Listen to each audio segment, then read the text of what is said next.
দাম্পত্য জীবন সুখময় করতে চাইলে 1 নম্বরে স্যাক্রিফাইস, 2 নম্বরে ঝগড়াকে আমরা কি বলে দিছি আজকে, ভুলে গেছি, ঝগড়াকে কি বলবো, নো।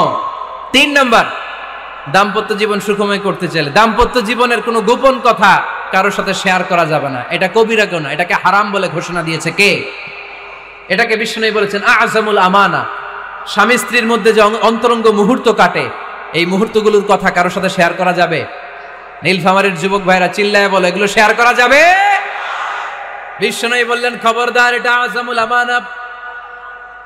স্বামীর সবকিছু স্ত্রীর কাছে আমানত, স্ত্রীর সবকিছু স্বামীর কাছে আমানত।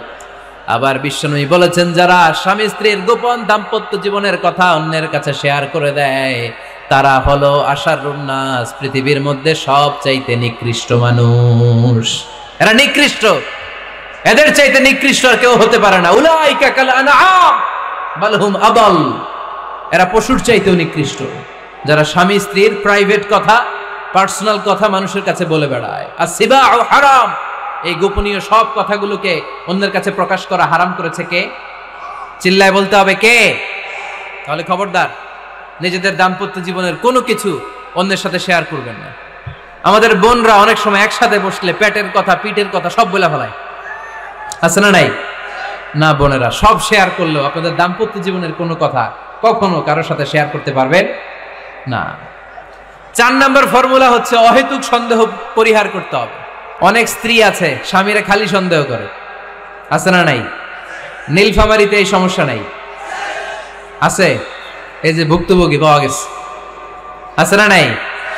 আছে, খালি সন্দেহ করে। এই তুমি ওদিকে তাকাইলে কেন, ওই বেডের দিকে তাকাইলে কেন, এই তোমার মোবাইল দাও, কারে ফোন দিলা দেখি, এই ফেসবুকের পাসওয়ার্ড দাও দেখি কি করছে, দেখি মেসেঞ্জারে কার সাথে চ্যাটিং করছে, আছে না নাই? এই যে অহেতুক সন্দেহ আপনার ফ্যামিলিটারে জাহান্নামের টুকরা বানায় দিবে। আবার অনেক স্বামী আছে স্ত্রীকে খালি সন্দেহ করে, এদিকে তাকালে সন্দেহ করে, ওদিকে তাকালে সন্দেহ করে, বাসায় থাকলেও সন্দেহ, বাইরে গেলেও সন্দেহ, এরকম আছে না নাই? অহেতুক সন্দেহ, এটা পরিহার করবেন। এই সন্দেহ খুব খারাপ জিনিস। আমি ব্যক্তিগতভাবে অনেক কেস এরকম হ্যান্ডেল করেছি। এসে বলে হুজুর খালি সন্দেহ করে, এটা একটা রোগ। এটা কি? আপনার ফ্যামিলিটারে শেষ করে দেবে। এজন্য অহেতুক সন্দেহ পরিহার করবেন। হ্যাঁ, সত্যি যদি পরকীয়ার কোনো ঘটনা ঘটে থাকে ওটা নিয়ে বসেন, ফেস টু ফেস কথা বলেন, ফ্যামিলি মিটিং করেন, সরাসরি সেটেল করার চেষ্টা করেন। কিন্তু অহেতুক সন্দেহ একটা রোগ। এই রোগ থেকে আল্লাহ তুমি দাম্পত্য জীবনকে বাঁচাও, আমরা আওয়াজ করে পড়বো আমিন। 5 নাম্বার, স্বামী স্ত্রী একে অপরকে আল্লাহর বিধান স্মরণ করায় দিবে। স্বামী যদি ফজরের সময় ঘুমায় থাকে, স্ত্রী ডেকে দেওয়ার দরকার আছে না নাই? আবার স্ত্রী যদি ঘুমায় থাকে, স্বামীর ডেকে দেওয়ার দরকার আছে না নাই? কোন স্বামী যাবে জান্নাতে, তার স্ত্রী যাবে জাহান্নামে, আবার স্ত্রী হবে জান্নাতি, স্বামী যাবে জাহান্নামে। এরকম আমরা চাই নাকি? আমরা যখন জান্নাতে যাব, আমার স্ত্রীর হাত ধরে একসাথে জান্নাতে ঢুকতে চাই, ঠিক কি না? আবার আমার স্ত্রী যখন জান্নাতে যাবে, সে একা ঢুকতে পছন্দ করবে? এজন্য আমরা দুনিয়াতে যেমনি এক ছাদের নিচে, এক জায়গায়, এক বাড়িতে, জান্নাতেও আমরা এক বাড়িতে থাকতে চাই। আওয়াজ করে বলতে হবে ঠিক কি না?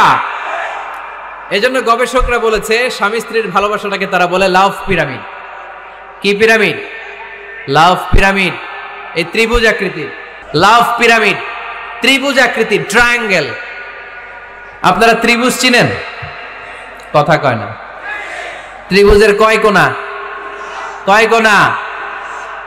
3 কোণা। এই যে এরকম, তাই না? এজন্য স্বামী স্ত্রীর ভালোবাসাটাকে বলে লাভ পিরামিড। উপরের সমুচার মতো না, উপরে থাকে আল্লাহ, আর ডানে স্বামী, বায়ে স্ত্রী। এই 2 কোণায় স্বামী স্ত্রী, আর উপরের কোণায় আল্লাহ। স্বামী স্ত্রী যদি আল্লাহর আনুগত্যের দিকে যেতে চায়, যতই তারা the couple come to Allah, they come closer to each other. তারা যদি আল্লাহর কাছাকাছি যায়, তারা নিজেরাও কাছাকাছি হয়, ঠিক কিনা? তারা আল্লাহর কাছে যেতে যেতে যেতে যেতে আল্লাহর ইবাদতে যদি একেবারে আল্লাহর কাছে চলে যায়, তারা নিজেরাও কাছাকাছি চলে যায়, ঠিক কিনা? আর তারা আল্লাহর আনুগত্য থেকে যত দূরে সরে, যত দূরে সরে, তারা নিজেরাও নিজেদের থেকে তত দূরে সরে পড়ে। চিল্লায় বলেন ঠিক কিনা? লাভ পিরামিড এটা। এজন্য the closer the couple comes to Allah, the closer the couple comes to each other. Couple স্বামী স্ত্রী আল্লাহর ভালোবাসা নিজের মধ্যে যত গাঢ় করবে, আল্লাহর আনুগত্য যত বেশি করবে, আল্লাহর ইবাদত যত করবে, নিজেরাও তত কাছাকাছি আসবে। আর আল্লাহরে যত ভুলবে নিজেদের মধ্যে বড় বড় ফারাক করে দিবে কে? তাহলে এই 5টা বিষয় স্বামী স্ত্রীর উভয়ের উপর বর্তায়। এগুলো মেনে চললে দাম্পত্য জীবনকে সুখময় করে দিবে কে? আল্লাহ। এবার আমরা শুনবো আমাদের বোনদেরকে, যে ডান দিকে আমি শুনলাম আমাদের বোনদের বিশাল প্যান্ডেল আছে না নাই? আচ্ছা, আজকে বোনদের দিয়ে শুরু করি। স্ত্রীদেরকে আল্লাহ কি দায়িত্ব দিয়েছে একটা ফ্যামিলিকে সুন্দর করতে, একটা দাম্পত্য জীবনকে সুন্দর করতে? স্ত্রীর 1 নম্বর দায়িত্ব হচ্ছে she should make a comfort to her husband. স্ত্রীর উচিত স্বামীর জন্য ঘরটাকে প্রশান্তির নীর বানিয়ে রাখা। কি বানিয়ে রাখা? প্রশান্তির নীর।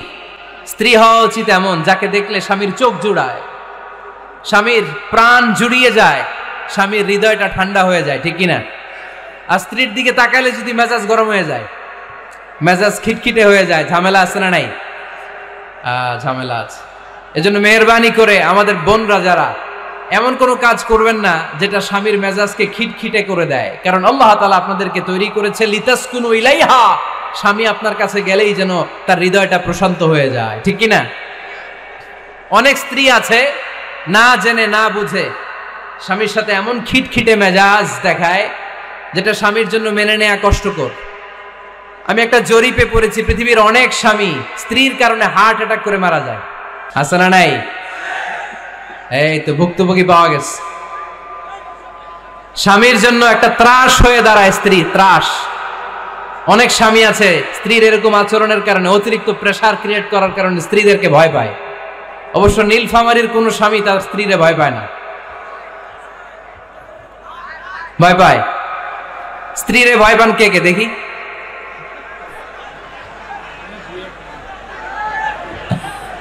ভয় পান আপনারা? ভয় পান? হ্যাঁ, এক অফিসের বড় সাহেব তার স্ত্রীরে খুব ভয় পায়, প্রচন্ড ভয় পায়। তো সে মনে মনে ভাবলো, দেখি আমার অফিসের যারা স্টাফ আছে, ম্যানেজাররা আছে, এরা কতটুকু ভয় পায়, এরা ভয় পায় কিনা। তো একদিন সকালবেলা অফিসের সব স্টাফগুলোর একসাথে দাঁড় করায় বলতেছে, এই আপনারা যারা যারা আপনাদের স্ত্রীদেরকে ভয় পান তারা ডান দিকে যান, আর যারা স্ত্রীকে ভয় পান না এরা বাম দিকে যান। অফিসের সব কর্মচারী ডান দিকে চলে গেছে, সবাই ভয় পায়, একজন শুধু বাম দিকে।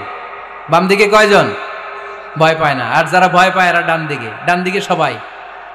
তো বড় সাহেব ভাবছে, আলহামদুলিল্লাহ আমার অফিসে একজন হইলেও বীর পুরুষ আছে। তো বীর পুরুষের কাছে যেয়ে বলে, ঘটনা কি, আপনি মোটেও ভয় পান না? কয়, স্যার প্রতিদিন অফিস করার জন্য যখন ঘর থেকে বের হয় আমার বউ আমারে বলে দেয়, খবরদার সবাই যেদিকে যায় তুমি কিন্তু ওইদিকে যাইবা না, সবাই যেদিকে যায় তুমি ওইদিকে গেলে খবর আছে। বড় সাহেবকে খবরদার, এটা তো আরো ডরায়, ঠিক কিনা? এজন্য বোনদেরকে বলবো, লিতাসকুনু ইলাইহা, এমন ভাবে আপনি আপনার স্বামীর সামনে নিজেকে প্রেজেন্ট করেন যাকে আপনাকে দেখলে আপনার স্বামীর চোখ জুড়িয়ে যায়, হৃদয়টা প্রশান্ত হয়ে যায়, আপনাকে দেখলেই আপনাকে ভালোবাসতে মনে চায়, ঠিক কিনা? এজন্য রব্বুল আলামিন বলেন, আমি নারীদেরকে তৈরি করেছি লিতাসকুনু ইলাইহা, যেন পুরুষেরা স্ত্রীদের সংস্পর্শ যখন পায় পুরুষদের হৃদয়টারে প্রশান্ত করে দেয় কে? রব্বুল আলামিন বলেছেন, খাদিজার জন্য জান্নাতে আমি এমন একটা ঘর বানিয়েছি যেই ঘরের মধ্যে কোনো বিশৃঙ্খলা নাই। খাদিজার জন্য জান্নাতে এমন একটা প্রাসাদ আমি বানিয়েছি যেই প্রাসাদের মধ্যে কোনো আওয়াজ নাই, কোনো কোলাহল নাই। কুরাইশদের মাঝে যখন দাওয়াত দিতেন সব বিশৃঙ্খলা, ঝামেলা, গোলমাল শেষ করে রাতের বেলায় যখন খাদিজার ঘরে বিশ্বনবী ঢুকতেন, বিশ্বনবীর হৃদয়টারে প্রশান্ত করে দিত কে? আম্মাজান খাদিজা বিশ্বনবী সাল্লাল্লাহু আলাইহি ওয়াসাল্লামের জন্য এমন ঘর উপহার দিয়েছেন যেই ঘরে বিশ্বনবী আসলে বিশ্বনবীর হৃদয়টা ঠান্ডা হয়ে যেত। সুবহানাল্লাহ পড়েন। অনেক স্ত্রী আছে স্বামী ঘরে ঢুকলেই ঘরে আটা নাই, রুটি নাই, চাল নাই, ডাল নাই, এটা লাগবে ওইটা লাগবে, ওখানে যেতে হবে, একটার পর একটা ফিরিস্তি বলে বেড়ায়, আছে না নাই? না, এটা করবেন না। আপনার কি লাগবে এই সব দায়িত্ব আল্লাহ তাআলা স্বামীকে দিয়েছে, স্বামীকে জানাবেন, তবে ধীরে সুস্থে, ধীরে সুস্থে স্বামীর জন্য ঘরটাকে এমন করে রাখতে হবে যেন ঘরে ঢুকলেই স্বামীর হৃদয়টারে প্রশান্ত করে দেয় কে?